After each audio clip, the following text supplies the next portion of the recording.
Hello dear students, myself Daisy ma'am. Today we are going to start the next topic. As we have already discussed that today we will learn about the buoyancy and upthrust. So let's start. Whenever an object is immersed partially or completely into a fluid, the fluid exerts an upward force on it. कभी भी किसी भी object को हम liquid के अंदर या fluid के अंदर आधा या पूरा इमर्स करते हैं, मतलब डुबाना, ठीक है, डुबा देते हैं, तो उसके ऊपर एक अपवर्ड फोर्स लगता है। और ये जो प्रॉपर्टी होती है लिक्विड की, जिसकी वजह से वो एक अपवर्ड फोर्स ऑब्जेक्ट पे लगाते हैं जो उसके अंदर इमर्स किया जा रहा है, उसी को बोला जाता है बायएंसी। यानी कि अपवर्ड फोर्स जो उस ऑब्जेक्ट पे लग रहा है जिसको आप पानी के अंदर डुबा रहे हैं, ठीक है। जब आप पानी के अंदर डुबा रहे हैं तो एक अपवर्ड फोर्स वो पानी उसके ऊपर लगा रहा है, उसी को बोला जाता है बायएंसी। और ये जो प्रॉपर्टी है, यानी कि ये जो बायएंसी वाली जो प्रॉपर्टी है, ये सभी फ्लूइड्स में प्रेजेंट होती है, चाहे वो लिक्विड्स हों या गैसेस हों। The upward force on a merged object is called the buoyant force. और ये जो फोर्स लगता है, इस प्रॉपर्टी को बायएंसी बोलते हैं। और ये जो फोर्स अपवर्ड लगता है, इस फोर्स को बायएंट फोर्स या फिर अपथ्रस्ट या फिर फोर्स ऑफ बायएंसी बोला जाता है। और इसको यूजुअली डिनोट किया जाता है symbol capital F small B, F B से इसको डिनोट किया जाता है। To understand the concept of buoyancy, हम यहाँ पे एक्सपेरिमेंट देखेंगे। और इस एक्सपेरिमेंट के लिए हमें एक टब चाहिए, टब में पानी चाहिए और एक कॉर्क का पीस चाहिए। हमको करना क्या है, कॉर्क के पीस को लेना है और धीरे से वाटर के सरफेस पे डालना है पहले। उसके बाद बहुत धीरे धीरे हमें उसको अंदर ले जाना है टब में, यानी कि पानी के अंदर उसको लेके जाना है। कॉर्क को फिंगर से प्रेस करते हुए वाटर सरफेस से नीचे को लेके जाना है। और उसके बाद जब हम नीचे पहुंच जाएंगे तब हमको रिलीज कर देना है कॉर्क पीस, यानी कि हमें फिंगर वहाँ से रिमूव करनी है। तो हम क्या देखेंगे कि कॉर्क इमीडिएटली वाटर के सरफेस पे आकर फिर से फ्लोट करने लगेगा। तो ये इस चीज़ को प्रूफ कर रहा है कि वाटर ज़रूर उसके ऊपर कोई फोर्स लगा रहा है, कोई अपवर्ड फोर्स उसके ऊपर लग रहा है, जिसकी वजह से वो कॉर्क पीस वापस वाटर के सरफेस पे आके फ्लोट कर रहा है। और यही जो फोर्स अपवर्ड फोर्स लग रहा है, इसी को बोलते हैं बायएंट फोर्स। इसी तरह से हम दूसरा एक्सपेरिमेंट भी कर सकते हैं। इसमें हम एक एम्प्टी प्लास्टिक की बॉटल लेंगे और उसको टाइटली स्टॉपर से उसका माउथ जो है या ओपन वाला जो साइड होता है बॉटल का, उसको टाइट से बंद कर देंगे।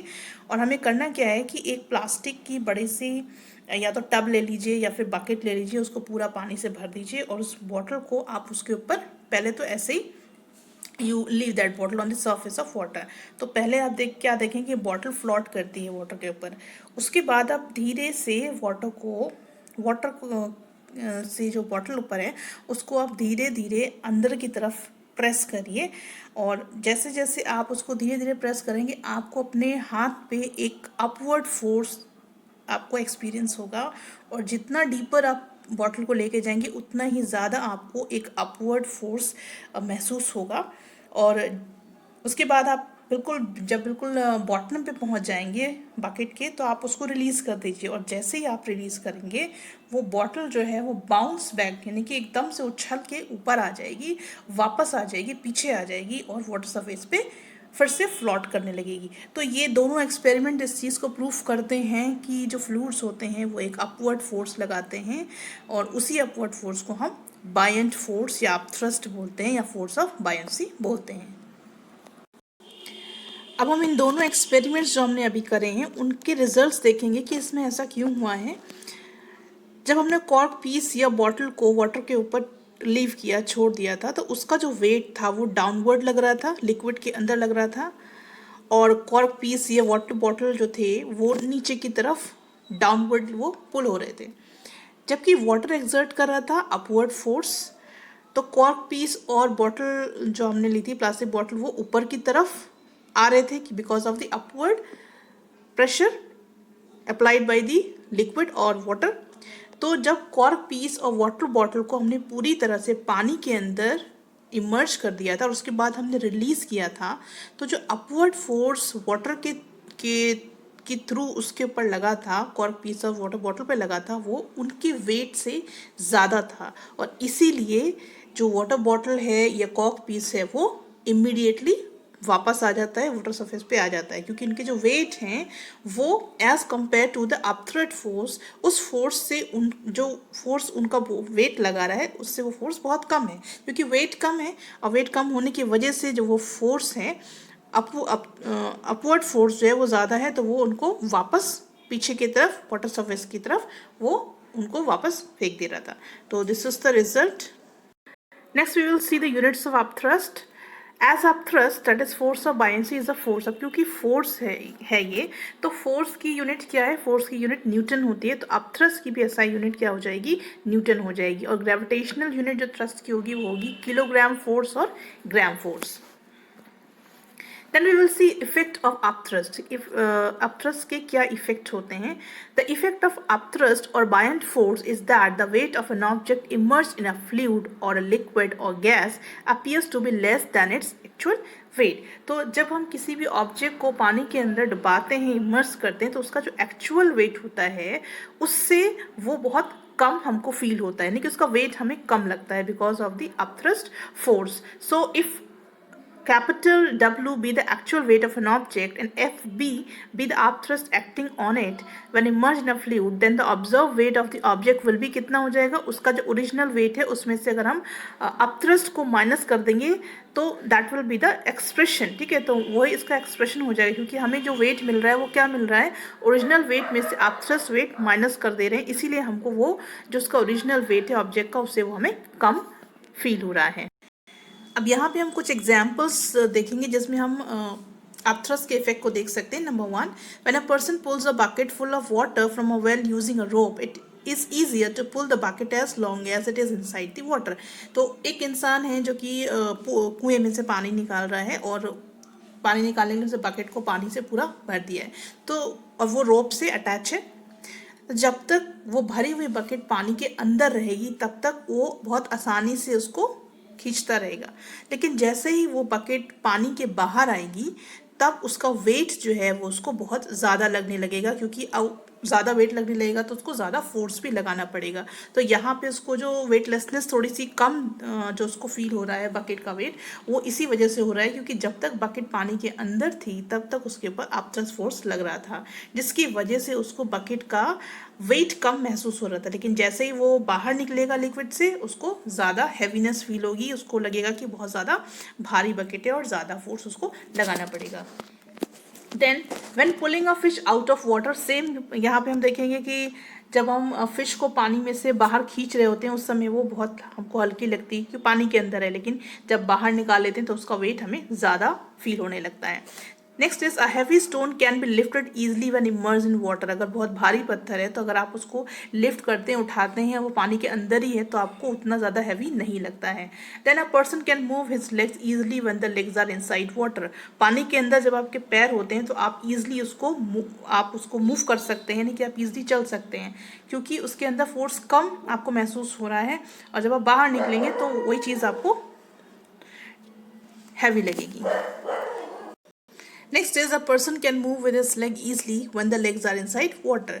तो जब आप पानी के अंदर चलेंगे तो आपको चलना बहुत ईजी लगेगा जब तक आप पानी के अंदर है, तो यहाँ क्योंकि यहाँ पे भी अपथ्रस्ट फोर्स लगेगा. So these are all the effects of upthrust. Next we will see characteristic properties of upthrust और बाइंड फोर्स. अब इसकी कैरेक्टरिस्टिक्स प्रॉपर्टीज क्या है. द अपथ्रस्ट, जिसको हम बाइंड फोर्स भी बोलते हैं, exerted by a fluid on an object is directly proportional to that of immerse part of the object in the fluid. यानी कि जो अपथ्रस्ट फोर्स लग रहा है, फ्लूइड जो अपथ्रस्ट फोर्स ऑब्जेक्ट पे लगा रही है वो डायरेक्टली प्रोपोर्शनल है उस ऑब्जेक्ट के उस पार्ट का जो फ्लूइड के अंदर डूबा हुआ है. जितना पार्ट फ्लूइड के अंदर डूबा होगा उसके डायरेक्टली प्रोपोर्शनल होगा कि उसका अपथ्रस्ट. ठीक है, तो जितना पोर्शन पानी के अंदर डूबा होगा उतना ही अपथ्रस्ट फोर्स उसमें लगेगा. Next is the upthrust exerted by a liquid on an object is directly proportional to the density of the fluid. Fluid की क्या डेंसिटी है उस पर भी अपथ्रस्ट जो है वो डिपेंड करता है कि जितनी ज़्यादा डेंसिटी होगी उतना ही ज़्यादा अपथ्रस्ट फोर्स लगेगा. Then the upthrust is independent of the nature of the immersed object. आप किस ऑब्जेक्ट को फ्लूइड के अंदर इमर्ज कर रहे हैं उससे अपथ्रस्ट फोर्स पे कोई फर्क नहीं पड़ता है, वो उतना ही लगेगा जितना वो नॉर्मली लगता है. B. The upthrust exerted by a fluid on an object is directly proportional to the density of the fluid. तो जो अपथ्रस्ट फ्लूइड लगाते हैं ऑब्जेक्ट पे वो डायरेक्टली प्रोपोर्शनल होता है उस फ्लूइड की डेंसिटी पे। जितनी ज़्यादा फ्लूइड की डेंसिटी होगी उतनी ज़्यादा अपथ्रस्ट फोर्स लगेगा। C is the upthrust is independent of the nature of the immersed object। आप किसी भी मटेरियल का ऑब्जेक्ट को इमर्ज करेंगे फ्लूइड में तो उसके ऊपर जो अपथ्रस्ट फोर्स लगेगा वो इक्वली होगा, मतलब वो इंडिपेंडेंट है कि आप कौन सी चीज़ या कौन से मटेरियल का ऑब्जेक्ट डाल रहे हैं, उससे अपथ्रस्ट पर कोई फर्क नहीं पड़ता है। Then the upthrust acts on the emerged object in vertically upward direction at the center of buoyancy। यानी कि जो upthrust ऑब्जेक्ट पे लगेगा, इमर्ज ऑब्जेक्ट पे लगेगा, वो वर्टिकली अपवर्ड यानी कि एकदम वर्टिकल स्ट्रेट लगेगा और अपवर्ड डायरेक्शन में लगेगा, that is at the centre of buoyancy. उसी को सेंटर ऑफ बायंसी बोला जाता है। So the buoyant force act on the immerse object in vertically upward direction at a point B which is known as a centre of buoyancy. तो यहाँ पे हम object में दे सकते हैं, यहाँ पे एक ऑब्जेक्ट है और आप इसको बी पॉइंट देखेंगे, ये आपको कैपिटल बी पॉइंट दिख रहा है, this capital B point is the centre of buoyancy. ठीक है, सेंटर ऑफ बायंसी है और यहाँ से जो अपथ्रस्ट फोर्स है उसका डायरेक्शन आप देख सकते हैं कि वो वर्टिकली है और अपवर्ड है, क्योंकि यहाँ पे आपको F B is representing the upthrust force. ठीक है, W is representing the weight of an object और ये जो आपको दिखाई दे रहा है ऊपर की तरफ जो एरो लग रहा है that is the upthrust force. और ये जो पॉइंट आपको बी दिखाया हुआ है this point is known as centre of buoyancy. In fact, it is the center of gravity of the fluid displaced by the emerged part of the given object। और ये जो पॉइंट B है इसको आप centre of gravity भी fluid की बोल सकते हैं, जो कि डिस्प्लेस्ड हुई है उस ऑब्जेक्ट की वजह से जो ऑब्जेक्ट इसमें इमर्ज किया गया है। So we can see here, और आप यहाँ पे देख सकते हैं फिगर नंबर A फिगर देख सकते हैं, इसमें मैंने आपको ऑलरेडी बता दिया कि B point is the centre of buoyancy. यहाँ पे हम दो फिगर्स देख रहे हैं, फिगर ए और बी, और दोनों में हम देखेंगे कि अलग अलग सिचुएशन है। एक सिचुएशन फर्स्ट सिचुएशन में आप देख सकते हैं, फर्स्ट सिचुएशन में जो ऑब्जेक्ट है उसको पार्शियली इमर्ज किया गया है लिक्विड में, और इसके ऊपर आप जो पॉइंट जी और पॉइंट बी देख रहे हैं, point B is a buoyant centre of buoyancy, point G is a centre of gravity. तो यहाँ पे आप देखेंगे सेंटर ऑफ बायंसी जो है वो सेंटर ऑफ ग्रेविटी के बिलो लाई कर रहा है। और दूसरे केस में हम देखेंगे जहाँ पर ऑब्जेक्ट को कम्प्लीटली इमर्ज किया गया है, वहाँ पे दोनों ही कॉन्साइड कर रहे हैं, सेम पॉइंट पे कॉन्साइड कर रहे हैं, यानी कि सेंटर ऑफ बायंसी और सेंटर ऑफ ग्रेविटी कॉन्साइड कर रहे हैं एक ही पॉइंट पे, राइट। सो यहाँ पे दो केसेस हम देख रहे हैं, लेकिन किसी भी केसेस में ऐसा पॉसिबल नहीं है कि centre of buoyancy centre of gravity से कभी ऊपर लाई करे, वो कभी भी ऊपर लाई नहीं करती है, या तो वो उसे कॉन्साइड करेगी या फिर उसके बिलो रहेगी, उसके नीचे रहेगी, लेकिन कभी भी सेंटर ऑफ ग्रेविटी के ऊपर सेंटर ऑफ बायंसी नहीं आती है। Now we will see why objects float or sink when placed on the surface of a fluid। तो यहाँ पे हम देखेंगे weight W is equal to mg, यानी कि मास इंटू ग्रेविटी होता है। तो ऑब्जेक्ट का जो वेट होता है वो वर्टिकली डाउनवर्ड लगता है, ठीक है, और जो बायन फोर्स लग रहा है वो अपवर्ड डायरेक्शन में लगता है, और उसका जो मैग्नीट्यूड होता है वो बराबर होता है उस वेट का जितना भी लिक्विड डिस्प्लेस हो गया है ऑब्जेक्ट की वजह से, उस वेट के बराबर उसका मैग्नीट्यूड होता है। तो मैग्नीट्यूड के ऊपर डिपेंड होकर यहाँ पे तीन सिचुएशंस हो सकती हैं, यानी कि on depending on the magnitude of forces, ये जो फोर्सेस लग रहे हैं इनकी जो मैग्नीट्यूड हैं उनके बेसिस पे हम इनको तीन पॉसिबल सिचुएशन में कैटेगराइज कर सकते हैं। नंबर 1, अगर वेट ज़्यादा है अपथ्रस्ट से या बायन फोर्स से, तो ऐसे में क्या होगा, जो नेट फोर्स लगेगा ऑब्जेक्ट पे वो डाउनवर्ड डायरेक्शन में लगेगा, ठीक है, डाउनवर्ड डायरेक्शन में लगेगा, जिसकी वजह से ऑब्जेक्ट जो है वो सिंक हो जाएगा, डूब जाएगा पानी में। तो इसके एग्जांपल हम देख सकते हैं, आयरन नेल हो सकता है, मेटल के सिलेंडर बॉल हो सकती हैं, या स्टोन हो सकता है, या ग्लास टॉपर, वो कोई भी चीज़ जिसका वेट अपथ्रस्ट से ज़्यादा हो जाए, ठीक है, तो वो सिंक करेगा। सेकेंड केस में हम देखेंगे, अगर वेट ऑफ द ऑब्जेक्ट और अपथ्रस्ट बराबर हों, तो ऐसे में क्या होगा, ये दोनों फोर्सेस एक दूसरे को कैंसिल करेंगे, और ऐसा करने की वजह से क्या होगा, ना तो ऑब्जेक्ट पूरी तरह से फ्लोट करेगा और ना ही पूरी तरह से सिंक करेगा, वो सिर्फ सरफेस के नीचे ही फ्लोट करेगा रहेगा, मतलब फ्लोट नहीं करेगा, सिर्फ सरफेस, पानी की जो सरफेस है उसके बिल्कुल नीचे रहेगा। इसका एग्जाम्पल हम देख सकते हैं प्लास्टिक की बॉटल या फिर मग जिसमें पानी भरा हुआ हो और वो पानी के अंदर ही हो, ठीक है। तो वो ना तो ऊपर ही होता है और ना ही वो बिल्कुल सरफेस पे होता है। थर्ड सिचुएशन क्या है, अगर वेट कम हो और बॉइंट फोर्स ज़्यादा हो तो ऐसे में क्या होगा, नेट फोर्स जो ऑब्जेक्ट पे लगेगा वो अपवर्ड डायरेक्शन में लगेगा और ऑब्जेक्ट फ्लोट करेगा। हम इसको देख सकते हैं, थर्ड वाले में हम ये चीज़ देख सकते हैं कि ऑब्जेक्ट फ्लोट कर रहा है और इस सिचुएशन में क्या होता है कि इस ऑब्जेक्ट का कुछ ही पार्ट, मतलब आप देखें पूरा पूरा ऐसा नहीं है, कुछ इसका जो पार्ट होता है वो डूबा रहता है फ्लूइड के अंदर, और ताकि इसका जो जितना भी ये ऑब्जेक्ट पानी को डिस्प्लेस कर रहा है उतना जो वॉल्यूम है वो बैलेंस हो सके, उतना उसका वेट उतना बैलेंस हो सके। तो यहाँ पे हम ये चीज़ देख सकते हैं। एग्जाम्पल में है कॉर्क। कॉर्क अगर आप डालेंगे तो वो इसी सिचुएशन में फ्लोट, जैसे आप यहाँ पे दिख रहा है वैसे रहेगा। थर्ड सिचुएशन क्या देखेंगे कि अगर वेट जो है वो बाइंड फोर्स से कम है, capital W is less than FB, तो नेट फोर्स जो ऑब्जेक्ट पे लगेगा वो अपवर्ड डायरेक्शन में लगेगा और ऑब्जेक्ट फ्लोट करेगा। तो इस सिचुएशन में क्या होगा कि ऑब्जेक्ट का सिर्फ उतना ही पार्ट पानी के अंदर इमर्ज रहेगा, ताकि वो जो वेट है, फ्लूइड जितना भी अमाउंट ऑफ वाटर को डिस्प्लेस कर रहा है वो उसको बैलेंस कर सके, सिर्फ उतना ही पार्ट जो है वो ऑब्जेक्ट का पानी के अंदर रहेगा, डूबा रहेगा, ठीक है, बाकी ऊपर की तरफ रहेगा। सो इसका एग्जाम्पल हम देख सकते हैं कॉर्क, वुडन ब्लॉक और वैक्स।